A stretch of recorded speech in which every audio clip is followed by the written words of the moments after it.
Assalamualaikum warahmatullahi wabarakatuh.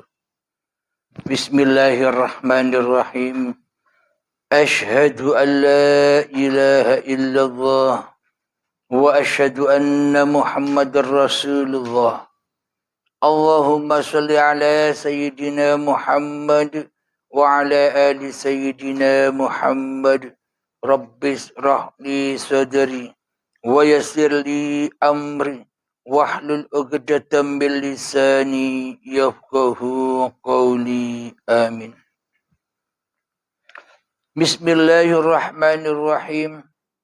Salam hormatku buat para sahabat-sahabatku tercinta, jamaah Urbi Allah dimanapun Anda berada, baik yang ada di dalam ataupun yang ada di luar negeri.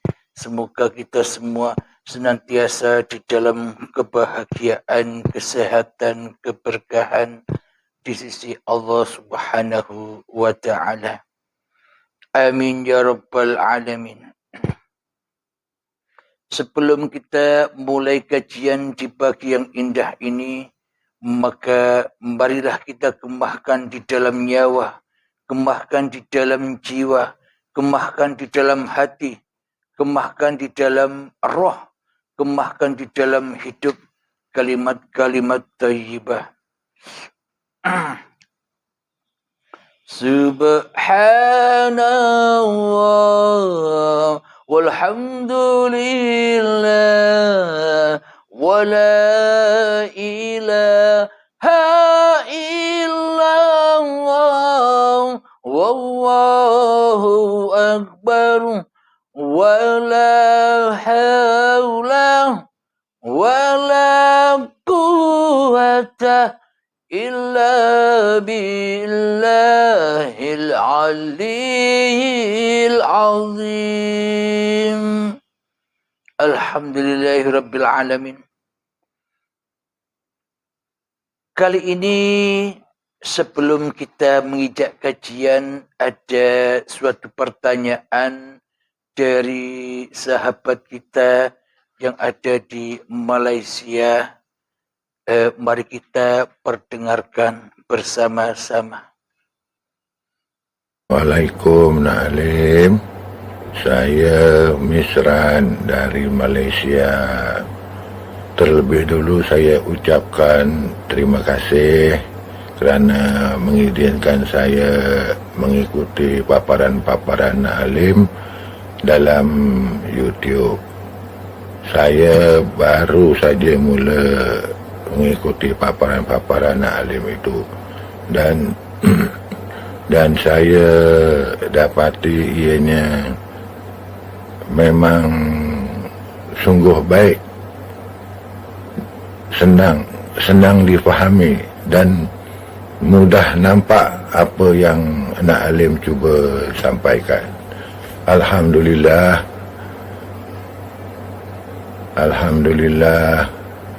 saya juga walaupun umur sudah hampir 60 tapi masih bodoh dan masih ingin belajar tentang ilmu-ilmu Allah. Cuma saya ada satu kemuskilan yang ingin ditanyakan kepada Nak Alim. Seperti yang Nak Alim telah paparkan, kalau telah nyata uripi Allah, maka leburlah manusia itu. Jadi saya ingin bertanya, apakah fungsinya pula, apakah peranan roh, nyawa dan akal?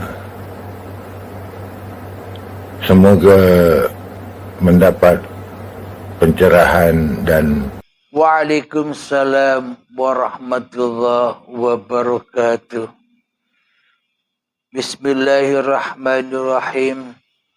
Jadi nyawa, jiwa, akal, hati, roh. Itu semua hanyalah nama-nama sesebutan uripe Allah saja. Maknanya bila di dalam hati kita masih berkuasa diri manusia kita, maka semua sesebutan itu pastilah diakui sebagai hak milik manusianya. Akal diakui manusianya, kepandaian diakui manusianya, keberhasilan diakui manusianya, sholat diakui manusianya, ibadah diakui manusianya, beraktivitas diakui manusianya, karena manusianya selama ini masih menduduki sebagai sang pencipta atas dirinya daripada duduk sebagai yang diciptakan. Apa buktinya semua itu? Karena yang menciptakan, karena Tuhan, karena Allah, karena Gusti, karena Sang Yang Widi yang kita pertuhankan selama ini, nyatanya tak ada kehadirannya sedikit pun di hati kita selama ini. Inilah bukti-bukti yang sangat amat nyatanya real bahwa kita selama ini tidak bertuhan, melainkan Tuhannya hanyalah kita sendiri, sendirian di dalam hati kita yang berkuasa atas jiwa, nyawa, roh, hati, akal, dan semuanya diakui sebagai hak milik manusianya. Inilah yang disebut fahsya wal munkar di sisi Allah. Selagi manusianya mengakui keberadaan dirinya, selama manusianya mengakui kewujudan dirinya, selama manusianya mengakui kehidupan dirinya, selama manusianya mengakui kekuasaan manusianya di hatinya, maka itulah tanda bukti bahwa manusia selama ini duduk di dalam singgasana iblis dan setan sebagai sang pencipta daripada yang diciptakan. Maka dari itu terciptalah agama-agama ini untuk wadah-wadah manusia, agar manusia mengenal Tuhan-Tuhannya. Maknanya meskipun Tuhannya beda sesebutan, akan tetapi Tuhannya seluruh manusia sama adanya, esa adanya, yakni uripe Allah. Tanpa hidup maka takkan ada pagelaran di muka bumi ini. Tanpa hidup maka tak akan ada kewujudan apapun di muka bumi ini. Tanpa hidup takkan pernah ada wujud kekuasaan apapun di bumi ini. Tanpa hidup maka tak ada daya upaya dan kekuatan untuk bersandiwara, untuk berlenggang di atas dunia ini. Maknanya tak ada suatu pergerakan tanpa uripe Allah. Maka takkan pernah ada apa yang kita saksikan selama ini tanpa uripe Allah. Jadi wujudnya segala sesuatu, jadi bergeraknya segala sesuatu, semua itu ada di dalam uripe Allah itu sendiri. Maknanya wujudnya segala sesuatu itu karena wujudnya Allah. Karena bergantung dengan uripe Allah. Coba kita ilustrasikan, aplikasikan di dalam hati kita, renungi, tafakuri, bila tanpa uripe Allah, apakah semua cerita-cerita yang kita alami, tampilan-tampilan yang kita alami bisa kita saksikan di hadapan kita bila tanpa hidupnya Allah, tanpa uripe Allah. Sejak kita akil balik hingga setua ini, semua tampilan-tampilan yang ada itu sejatinya, hakikatnya, sebenarnya, sesungguhnya itulah tampilan uripe Allah. Tapi kita selama ini tidak menyadarinya. Kenapa? Karena yang jadi Allah, karena yang jadi pencipta, karena yang jadi Tuhan di dalam hati kita selama ini bukanlah Allah, tapi hawa nafsu kita sendiri yang mentuhani segala apapun yang tercipta di dunia ini dengan pandangan kita. Karena hidup dan badan teraku-akui sebagai hidup dan badan manusianya, maka pandangan, maka pendengaran, maka perasaan, maka akal, semuanya diaku-akui sebagai miliknya manusianya. Karena pondasi, karena cikal bakal semua pengakuan itu, yakni hidup dan badan, sudah dirajai, sudah dirampas terlebih dahulu oleh hawa nafsunya. Maka semua pagelaran yang ada di muka bumi ini atas dasar penyaksian manusianya daripada penyaksian Tuhan yang menciptakan segala sesuatu. Karena seolah-olah di dalam hati kita hanya kitalah yang bisa menyaksikan semua pagelaran yang kita lakukan. Bukan Allah yang tahu. Kenapa? Karena Allah tak ada di hati kita. Karena Allah tak hadir di hati kita. Maknanya kita diutus untuk menjadi Nabi hadir.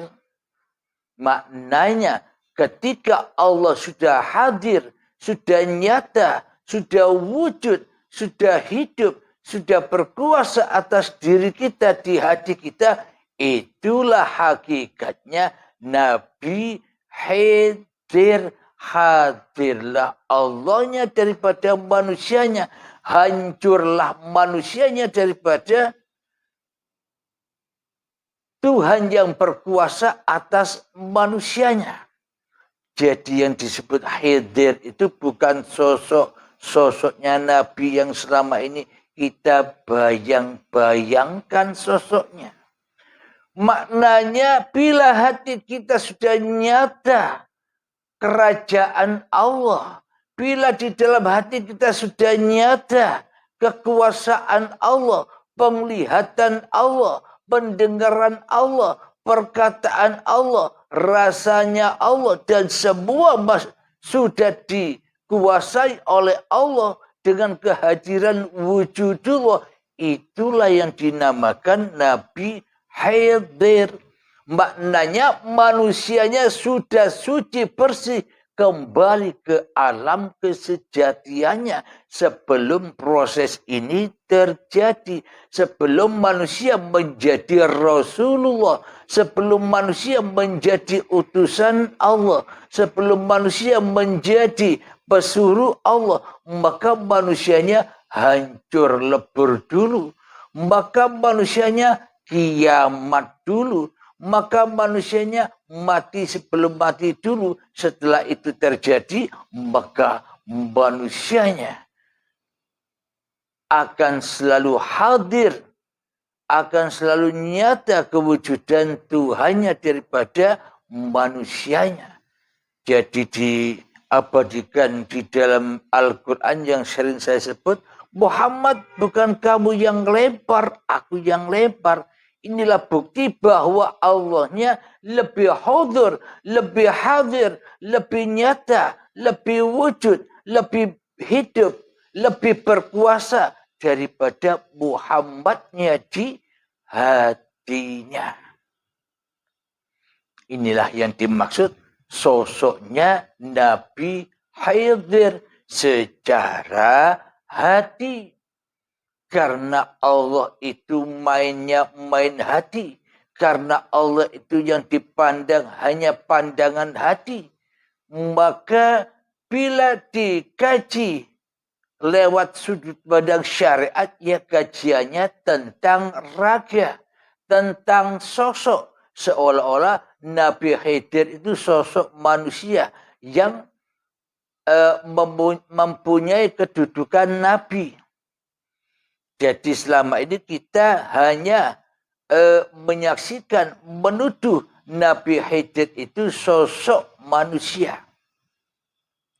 Akan tetapi hakikat Nabi, hakikat Rasul, hakikat utusan, hakikat pesuruh Allah itu adalah hati yang sudah kembali meninggalkan nyawa, meninggalkan jiwa, meninggalkan hati, meninggalkan roh, dan meninggalkan hidup yang diakui sebagai hidupnya, dikembalikan lagi dengan rela dan ridho kepada Allah, maka nyatalah Allah baginya. Maka hadirlah Allah bagi diri manusianya di hatinya ketika manusianya sudah kembali ke alam keadamannya, ke alam ketiadaannya, ke alam kegoibannya. Itulah yang dimaksud Nabi Khidir. Ya rupanya Allah sendiri yang menciptakan segala sesebutan itu. Alhamdulillahirrabbilalamin. Semoga kita dipahamkan oleh Allah Subhanahu wa ta'ala tentang Nabi Khidir ini. Jadi bila dikaji secara hakikatnya, semua cerita-cerita yang ada di Al-Quran itu pada hakikatnya semua itu ada di dalam masing-masing hati manusianya. Jadi ini cerita hati, ibarat hati itu ibarat filmnya. Tanpa filmnya maka takkan pernah ada tontonan bioskop yang harus kita saksikan. Tanpa nurullah maka tak akan ada cahaya yang menerobos makhluk-makhluk. Jadi bagi orang yang sudah berbaiat punya dua sudut pandang matanya, yakni mata lahir dan mata batin. Mata lahir tugasnya mewujudkan makhluk apapun yang dilihatnya terwujud. Akan tetapi mata batin tugasnya adalah penghancur makhluk yang dilihatnya tadi. Ketika kita melihat gunung, seolah-olah gunung itu wujud bagi kita. Jadi mata dohirnya melihat gunung, mata batinnya menerobos uripe Allah yang ada di gunung itu. Jadi siapa yang lebih nyata antara uripe Allah dan gunung? Bila tanpa uripe Allah, gunung takkan pernah ada. Dengan uripe Allah lah gunung itu nyata adanya. Terlihat nyata. Nampak dengan nyata. Kebesaran Allah itu ketika manusianya sudah rela ridho kembali kepada Allah. Jadi semua kebesaran itu yang memandang yang maha besar, yang melihat yang maha besar, yang hidup yang maha besar. Semuanya kembali kepada Allahu Akbar. Kebesaran Allah. Jadi untuk cara membedakan ini akal, hawa nafsu atau Allah. Jadi kita bila bertanya bagaimana sih cara membedakan antara ini akunya manusianya dan akunya Allah. Bagaimana cara membedakan? Selama diri kita masih wujud manusianya yang hadir, bukan Allahnya yang hadir di dalam hati kita, selama manusianya ingkar, syirik, mensekutukan Allah dengan diri manusianya di hatinya, maka selamanya takkan pernah tahu perbedaannya antara ini af'alnya hamba atau af'alnya Tuhan. Kita takkan pernah tahu. Pasti jatuhnya kepada hawa nafsu kita sendiri. Nah, jadi akal itulah hawa nafsu. Jadi di dalam baiat akal, hawa nafsu harus disembelih, dikorbankan. Ketika sudah dikorbankan, maka berbahagialah manusia kembali kepada Tuhannya. Dibebaskanlah manusia dari malapetaka. Dibebaskanlah manusia dari huru haranya cinta-cinta yang selain Allah di dunia ini. Agar manusianya hadir kewujudan Tuhannya di hatinya. Agar manusianya hadir kewujudan hidup, kewujudan kekuasaan Tuhannya di hatinya daripada kuasa diri manusianya di hatinya. Alhamdulillahirabbil alamin. Jadi akal itu siapa? Ketika masih manusianya yang ada, yang wujud, yang hidup, maka akal akan selalu menyesatkan manusianya dari iman kepada Tuhannya. Pasti di dalam hatinya penuh dengan kesyirikan, penuh dengan kedustaan-kedustaan saja yang dihadapinya selama ini tanpa mengenal kehadiran Allah di hatinya. Alhamdulillahirabbil alamin. Semoga saya dan semoga kita semua senantiasa diberi kepahaman, senantiasa diberi pengertian, senantiasa dipahamkan oleh Allah Subhanahu wa taala. Amin ya rabbal alamin. Sebelum kita akhiri kajian di pagi yang indah ini, maka langgengkanlah selawat zalimin tabul bala, agar hati kita terhindar dari balak-balaknya hati kita sendiri. Allahumma salli ala Sayyidina Muhammad wa ashghili dhalimin bidhalimin. Allahumma salli ala Sayyidina Muhammad wa ashghili dhalimin bidhalimin wa ahrijna min bainihim salimin wa ala alihi wa sahbihi ajma'in. Alhamdulillahirabbil alamin. Allahumma ya qadiyal hajat, Allahumma ya mujibad da'awat, Allahumma ya rafi'ad darajat, Allahumma ya muhillal mushkilat, Allahumma ya syafiyal amrat, Allahumma ya kakafiyal muhimmat, Allahumma ya dafi'al baliyat. اللهم اختم لنا بالإيمان، اللهم اختم لنا بالإسلام بجاه سيد المرسلين. ربنا آتنا في الدنيا حسنة وفي الآخرة حسنة وقنا عذاب النار. Wassalamualaikum.